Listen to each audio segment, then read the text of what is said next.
This script is from Cheri, even though Jared is recording it. Quote, historians establish what most probably happens. And what are miracles? Miracles, by definition, are the least probable occurrence of an event. If a miracle was not least probable, it wouldn't be a miracle, end quote. Those are the very words of Bart Ehrman. Now, if you have ever interacted with Hume's works, like the Inquiry on Human Understanding and Treatise of Human Nature, you'll recognize Bart Ehrman borrows his definition of miracles as most other modern philosophers and scholars do. Hume's argument has been hugely influential in persuading people that believing in miracles is irrational.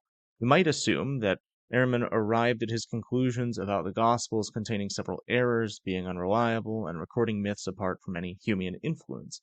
He says things like, Jesus is not God and he never claimed to be. Well, can Jesus be God? Could a virgin have given birth? Could Jesus rise from the dead? Are miracles like this possible? These are philosophical questions we must consider before discussing and discarding the Gospels or the Bible in general. If someone doesn't believe miracles are possible or can happen considering the omnipotence of God and natural law, then they'd never believe the miracles in the Bible are true. Like someone rising from the dead? Impossible. Virgin birth? Impossible.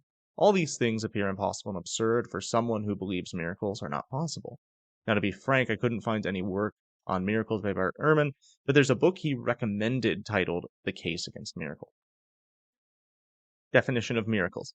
Ehrman defines miracles as the least probable occurrence of events. But the fact that an event is rare and extraordinary does not make it miraculous, and just because the witnesses are ignorant doesn't mean that event is miraculous. He gives a very narrow definition of miracles, one that allows someone to say that historical evidence cannot establish the actuality of miracles or prove that miracles in the Bible have actually occurred. A miracle excites admiration and causes wonder, but more is needed for a miracle. A miracle is defined as a perceptible event which exceeds the order and power of nature and has God as its author. The efficient or primary cause of miracles is God alone, while creatures are secondary efficient causes that depend on God for their existence, equipment, and function. That means miracles involve the suspension of some law of nature. Miracles are facts beyond the powers of all created nature, and the effect of a miracle is a natural one. For example, the restoration of natural life to a corpse, but it exceeds created power. That makes it different from other extraordinary natural events. Someone witnessing a miracle will be certain that the existing forces of nature are incapable of producing the effect. Miracles can be sensible, perceivable, or observable, but they can also be non-sensible or non-perceivable, like when God creates faith in a person or the spiritual transformation of his soul. For now, we'll focus on the perceivable and sensible miracles, since they're the ones which have historical evidence, like the virgin birth or resurrection. Notice here, since the effects of some miracles are natural, that they are sensible and perceivable. The non-perceivable one's existence cannot be proven by means of the regular channels of information. We'll talk about this later on the cognoscibility of miracles. So what's wrong with the Humean definition of miracles? Hume appears to believe that only the most extraordinary amount of evidence could be sufficient to prove a miracle. Hume denies the actuality and possibility of miracles a priori or virtually. He famously defines a miracle as a violation of a law of nature, and less famously as a transgression of a law of nature by a particular volition of a deity or by the interpolation of some invisible agent. Do miracles violate the law of nature? We'll consider that later. Overall, defining miracles as rare events is erroneous and could lead some to ask why God does not constantly intervene in the world. We must know the distinction between ordinary and extraordinary or special providence of God. We do not know about God's providence from natural reason alone, but from the scriptures, which means that we shouldn't be putting out our guesses and tell God what he should or should not do. Augustine provides a proper definition of miracle as something difficult and unusual that is above the power of nature and that appears beyond the expectation of him who marvels. It is said to be difficult not with respect to God who does it, nor on account of the dignity of the thing in which it happens, but relative to the power of nature. Unusual, not because it rarely occurs, but because it is against the normal course of nature, even if it is repeated daily. Thus, the change of bread into the body of Christ occurs daily, yet does not cease to be a miracle. Above the power of nature, because nature cannot in any way produce that effect, considered in its substance, or it cannot produce it in that subject, or at least cannot produce it in such a way. Beyond the expectation of him who marvels, because the effect is opposed to that which should occur. Here it is understood that it is beyond the expectation of nature, although not beyond the expectation of grace. The possibility of miracles. Some people dare to define miracles as a highly unusual event, as when they exclaim, "It's a miracle," when winning the lottery. Then they proceed to slander the Christian faith or even call the miracles in the Bible deceptions and frauds. But the most fundamental question we need to address is, are miracles possible? And if not, why not? Do those who deny miracles assume miracles violate the laws of nature?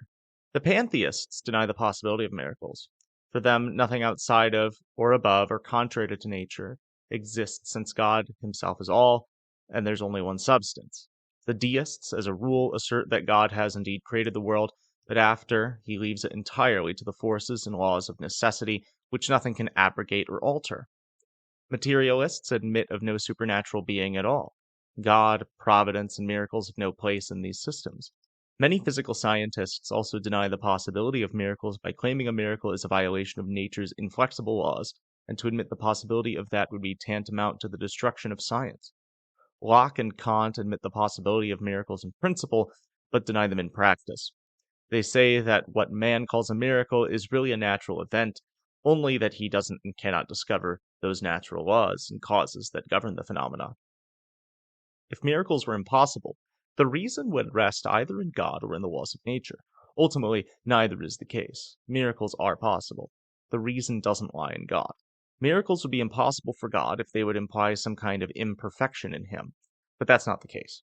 Every miracle is a suspension of a law of nature in a particular instance. But this does not oppose God's immutability. God has decreed both the laws of nature and the exceptions thereof. Aquinas explains the relation between a primary cause, which is God, and a secondary cause, that is, a natural law. Quote, "From each cause there results a certain order to its effects, since every cause is a principle. Therefore, according to the multiplicity of causes, there results a multiplicity of orders, subjected one to the other, as cause is subjected to cause. Wherefore, a higher cause is not subjected to a cause of a lower order, but conversely, if we consider the order of things depending on the first cause, God cannot do anything against this order. If he did so, he'd act against his foreknowledge, will, or goodness. However, if we consider the order of things depending on any secondary cause, thus God can do something outside of such order, for he is not subject to the order of secondary causes. Instead, this order is subject to him, as proceeding from him, not by natural necessity, but by the choice of his own will." End quote. The error of Bart Ehrman is that he, like Spinoza, tries to reduce the physical laws to mathematical laws, and that's why he often asserts miracles are the least probable event and cannot be demonstrated with sufficient evidence. We admit that God cannot act outside of absolutely necessary laws, such as mathematical and metaphysical laws, which are based intrinsically upon the very natures of things. The laws of metaphysics are never suspended. Thus, no reason or cause can make man a non-rational animal, a triangle without three angles, or 2 + 2 = 5. On the contrary, hypothetical necessity is based upon the extrinsic causes of things, where an extrinsic cause is either the efficient or final cause. Natural or physical laws are hypothetically necessary, not metaphysically necessary. So we distinguish between hypothetical or natural necessity and metaphysical necessity. The laws of nature do not make miracles impossible. The present order of nature is not necessary. It's an effect of creation, and creation came about through an act of free choice on God's part. God is a free and omnipotent cause upon which depends all the hypothetically necessary laws of the natural order, such that God is not restricted to this order. God, therefore, was in no way constrained to create this particular order. Consequently, in decreeing the present order, God could also include exceptions to the order. All creatures exist in absolute dependence on God as their creator. Because God gave to these beings their entire substance and all their powers, he can immediately and most intimately influence them in any way he desires. It follows that the order of nature and the laws governing nature are not immutable in relation to God. If he can annihilate the creatures completely, he can certainly change them in their substance and powers, and he can also certainly suspend their operations at any time as he wishes. In other words, the natural operation of secondary causes depends on divine concurrence, but it's not impossible for God to refuse his concurrence. For just as God is not obligated to create or conserve things, so neither is he obligated to move or occasion them to act. If the divine concurrence ceases, it's natural for the creature to not act. Just as if the influx of a principal cause ceases, it is natural for the instrument to remain at rest. Therefore, it's not impossible for a natural operation to cease, i.e., for fire not to burn, if God removes his concurrence. Moreover, God can supply the efficiency and operation of creatures. For what nature can do, the author of nature affords of himself alone. God, therefore, can produce the effects of nature without the operation of nature, i.e., health without using the power of nature. Therefore, changes in and exceptions to the laws of nature are not impossible on the part of the operation of nature. One must never forget that a miracle is not an abrogation of a natural law. Rather, it's an exception to an existing law. When a miracle occurs, the law remains in full force throughout the universe, except in this particular place, and at this particular time, and on this particular occasion. Fire, for instance, does not cease to burn and consume on earth because the 3 youths were spared by God in the furnace of Babylon. Men are not cured instantaneously because Christ cured a man born blind in an instant by his mere word. A body heavier than water would sink into the water anywhere, even though Christ once walked on the waters of the Sea of Galilee. If God designs to work a miracle, the natural tendencies of creatures remain intact. God does not change the nature of being through the performance of a miracle, nor does he disturb the uniformity of the order of nature. All he does is suspend the effects of nature and its forces in a particular instant. Broadly speaking, there are 3 main views of natural law today: the regularity theory, the gnomic necessity theory, and the causal disposition theory. On none of these theories, then, should miracles be understood as violations of the laws of nature. Rather, they are naturally or physically impossible events which at certain times and places cannot be produced by the relevant natural causes. Now some, repeating Hume's argument, reason thus: a miracle is in the highest possible degree contradictory to experience, for if it were not contradictory to experience, it would not be a miracle. The very reason it's regarded as a miracle is that it's a breach of the law of nature, that is, of an otherwise invariable and inviolable uniformity in the accession of natural events. Therefore, the very strongest reason for disbelieving it that experience can give for disbelieving anything. But the mendacity or error of witness, even through numerous and of fair character, is quite within the bounds of common experience. That supposition, therefore, ought to be preferred. Now, this sort of reasoning manifestly begs a question. It's said that it is an invariable experience that miracles never occur. Therefore, they never occur. But that's just the question, whether the experience against miracles is really invariable. According to most trustworthy sources of historical knowledge, there's never been such an invariable experience, nor is this unbroken uniformity demonstrable a priori by any argument available to show that God cannot work miracles. We've proved that he can. Therefore, the assertion of invariable uniformity is not borne out either by testimony or theory.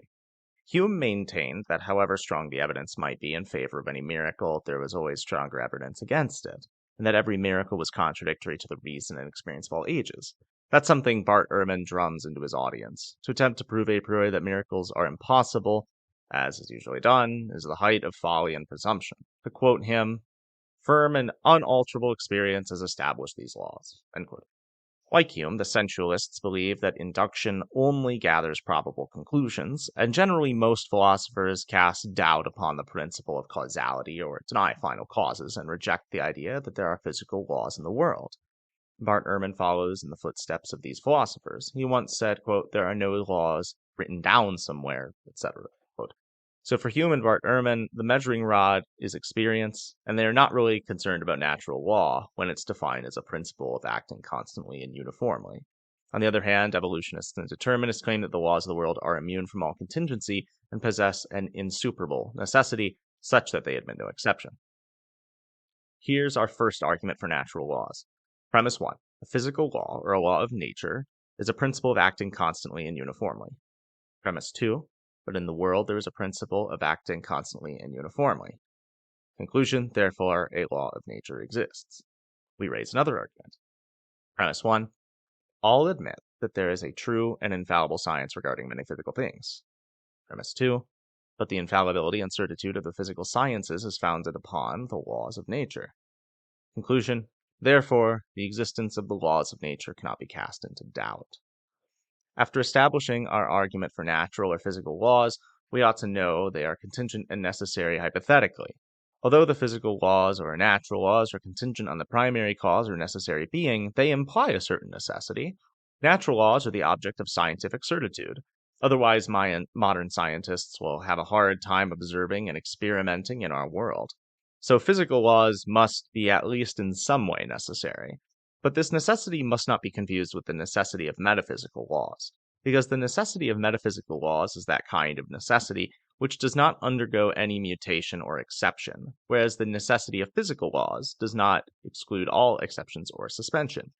Now, the real question is, what could conceivably transform an event that is naturally impossible into a real historical event? Clearly, the answer is the personal God of theism. For if a transcendent personal God exists, then he could cause events in the universe that could not be produced by causes within the universe.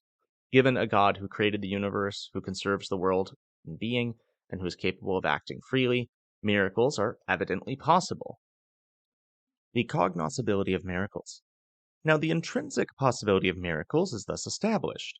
However, it's one thing to say that miracles are possible, and quite another thing to claim that miracles can be objectively recognized as having actually occurred. Can this claim be established beyond reasonable doubt? Two reasons enter the problem. The first is, did such and such an occurrence actually happen? This is a question of historical fact. The second is, does this occurrence exceed the order and powers of nature? This is a question of philosophical judgment. So far as the actual occurrence of a miracle as historical fact is concerned, its acceptance will be conditioned by the evidence furnished by the witnesses.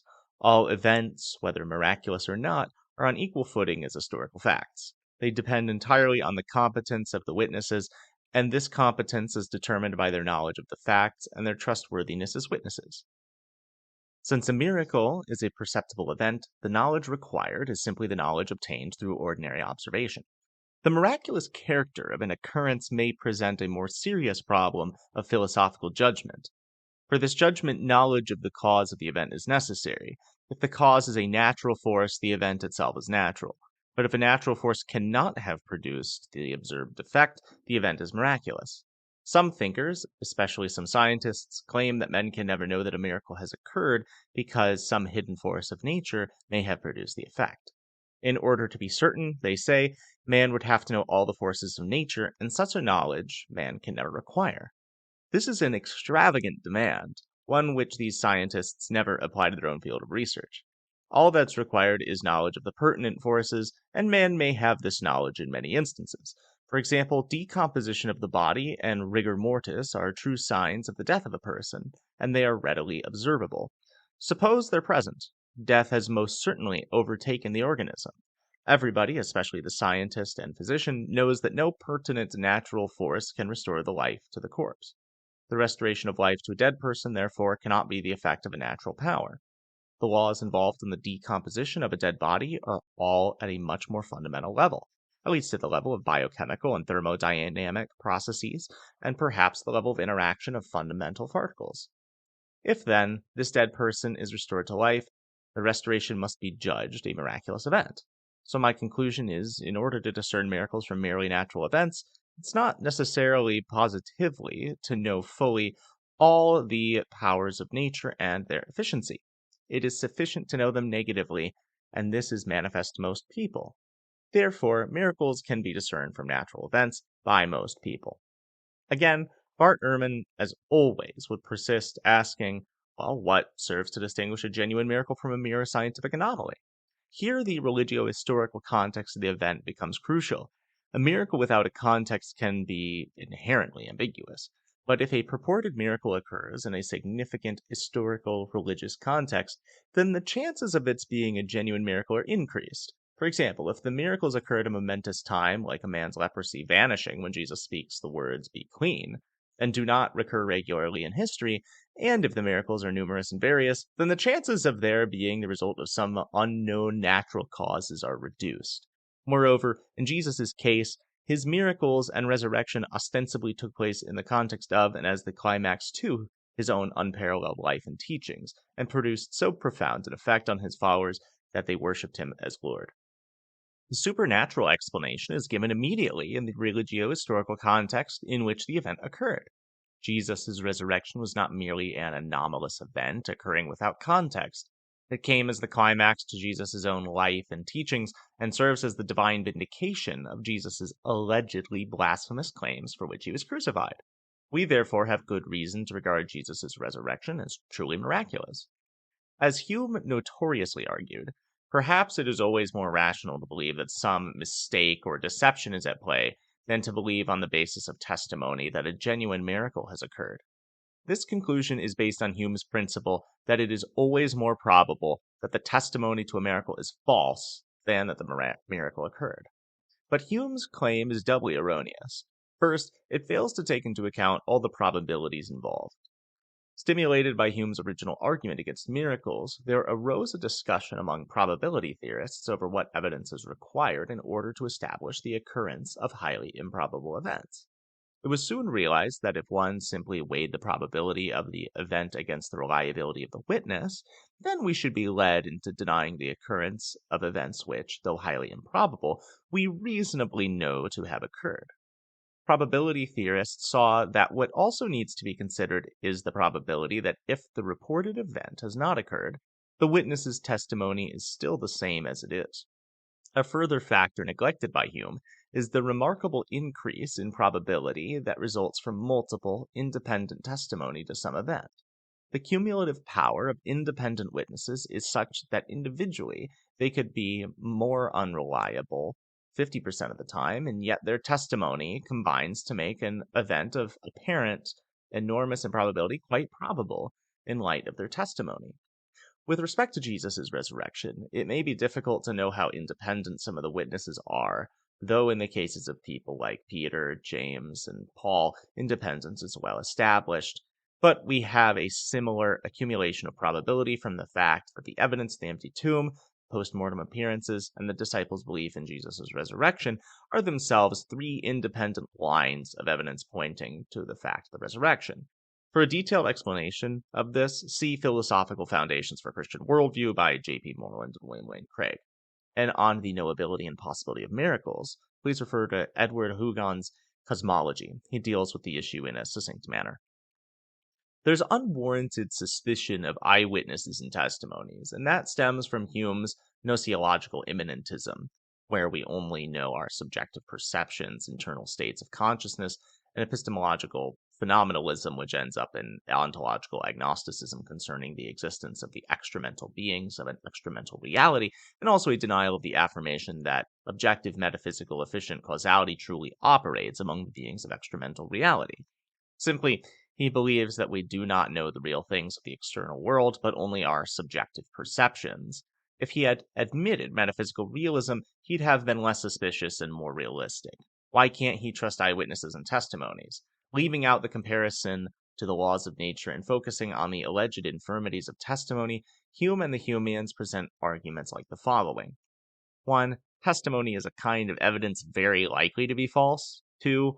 The evidence for the Christian miracle is testimony. 3. Conclusion. Therefore, the evidence for the Christian miracles is likely to be false. But truly, this is not well thought out and doesn't carry any weight since it turns on simple ambiguity between all testimony and some testimony. It's like saying some books are mere trash. Hume's works are some books. Therefore, Hume's works are trash. Another crude argument that Bart Ehrman explicitly puts forward focuses solely on the improbability of miracle claims. 1. A miracle is by definition the most improbable of events. The probability of a miracle is infinitesimally remote. 2. An historian can establish only what probably happened in the past. Therefore, at conclusion, an historian can never establish that a miracle happened. Leaving out the erroneous definition of miracles in premise 1, Ehrman fails to distinguish between the probability of a miracle claim considered apart from the evidence and the probability of that claim given the evidence. The second problem with Hume's argument is that he incorrectly assumes that miracles are intrinsically highly improbable, and we have dealt with this earlier. Although it would be fair to say that the error of Hume's reasoning has been recognized by the majority of philosophers writing on the subject today, still, a widespread assumption persists that if historical inquiry is to be feasible, then one must adopt a sort of methodological naturalism as a fundamental historiographical principle. According to this outlook, Historians must adopt as a methodological principle a sort of historical naturalism that excludes the supernatural. That's the main problem of Bart Ehrman. He, without hesitation, applies that principle. In the same manner, the modern scientists also apply metaphysical naturalism, which excludes or denies a priori the existence of God, his providence, the existence of the soul, heaven and hell, and most especially the six-day creation account or creation ex nihilo. There are some authors who admit the possibility of miracles, but yet maintain that miracles do not exist, or if they do, they cannot be distinguished from natural facts, which are more or less extraordinary, or from feats of magic. Such is the teaching of Kant, and generally of the agnostics. Some of them contend that miracles cannot be known with certainty unless they are performed several times before a scientific academy, but that's extraordinary evidence. If that were so, God would have to await the institution of academies to work his miracles. People in the Bible had common sense even though they didn't have laboratories. They used their common sense, i.e. their natural reason, which suffices for the knowledge of a fact that is sensible, public, and adapted to the intelligences of all. So there we have a confirmation by common sense. Using our natural reason, we can know with firmest certitude that some effects are effects which are proper to God, and therefore surpass all the powers, even the unknown powers of created nature. Hence, in the Gospels, we have a man born blind, and he says something in defense of the reality of his cure. Quote, and this is from John 9:32-33. From the beginning of the world it hath not been heard that any man hath opened the eyes of one born blind. Unless this man were of God, he could not do anything. End quote. On the internet, I've seen a lot of people lumping together the possibility and actuality of miracles. Logically, one should follow the other. Finally, before I close off the discussion on the philosophical inquiry of miracles, I want to point out that there are several arguments for miracle claims that fall into one of four structural categories: deductive, criteriological, explanatory, or probabilistic. A sound deductive argument is one where the conclusion necessary follows from true premises. A criteriological argument sets forth some criteria ostensibly met by the claim in question and concludes that the satisfaction of those criteria reflects well on the claim, that it is certain or true, or likely to be true, or plausible, or more plausible than it would have been had it not met the criteria. Simply put, these types of arguments bring historical claims or evidences that meet the criteria. An explanatory argument is typically contrastive. It aims to show, for example, that one hypothesis is a better explanation of a certain body of facts than any rival hypothesis, or than the disjunction of all rival hypotheses. The argument starts with some scholarly consensus and contends that all alternative explanations for these facts are inferior to the explanation that Jesus actually did rise from the dead, or that he was actually born. The conclusion is therefore typically categorical.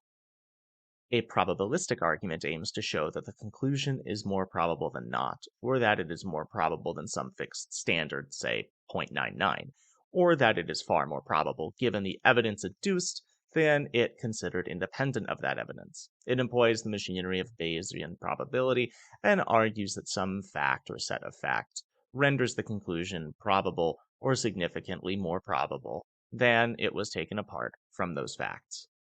The Gospels. As Charles Sanders Peirce notes, the Humean in-principle argument has left an indelible impression on modern biblical scholarship. Humean considerations are expressly invoked in the work of the great German critic David Friedrich Strauss, transformed into one of the presuppositions of critical history in the work of the philosopher F.H. Bradley, rechristened as the principle of analogy in the writings of the theologian Ernst Troeltsch, and endorsed implicitly or explicitly in many contemporary studies of the historical Jesus and the New Testament. Ehrman, 2003. Commitment to something like Hume's position lies on one side of a deep conceptual fault line that runs through the discipline of biblical studies. Due to his unchecked philosophical system, Bart Ehrman claims to reject the Gospels purely on account of historical records and contradictions in the Bible.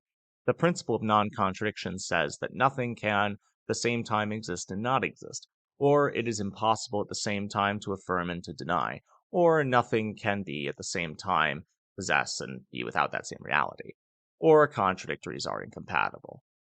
But for Bart Ehrman, differences in the gospel accounts mean contradictions. For example, if I said, Jared drank water, and Cameron says, Jared drank 2 glasses of water, that's a contradiction for Ehrman. In response to this idea, let's put forward a series of conclusions or theses that we can make that I think are all pretty reasonable. 1.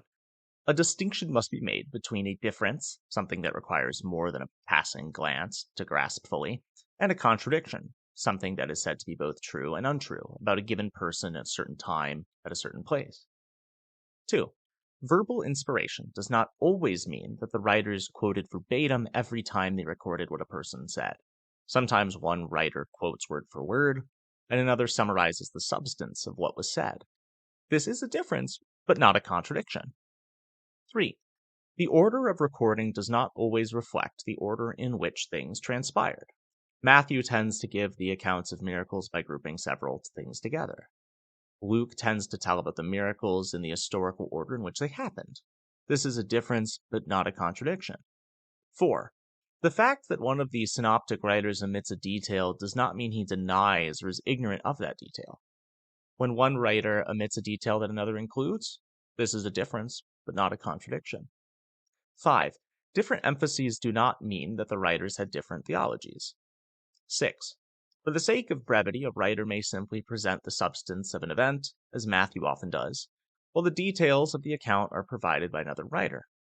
This is a difference, but not a contradiction. 7. Some of the differences are simply due to our lack of information. For instance, it was thought that some of Luke's historical references were in error, but the more we've learned about Roman history, the more this supposition has been proven incorrect. 8. If we suggest a possible solution to a difference, it's not done as a prop for our faith. Rather, it helps us show that the difference is mainly due to our lack of information. It may also be done to show that the unbeliever's conclusion that there must be a contradiction is not true. 9. Jesus often repeated the same words and thoughts while teaching different audiences, sometimes crowds and sometimes disciples, at different times, such as in the Galilean ministry and the Perean ministry. Often, these are the same words and thoughts, taken to a slightly different form because of the different occasion. These aren't really differences because the accounts are referring to different occasions, not giving an account of the same occasion. 10. These synoptic accounts are very similar because the accounts are true, the common outline is the life of Jesus, those who were eyewitnesses carefully followed the words of the apostles. 11. The accounts are different because the writers had more material than they could possibly record.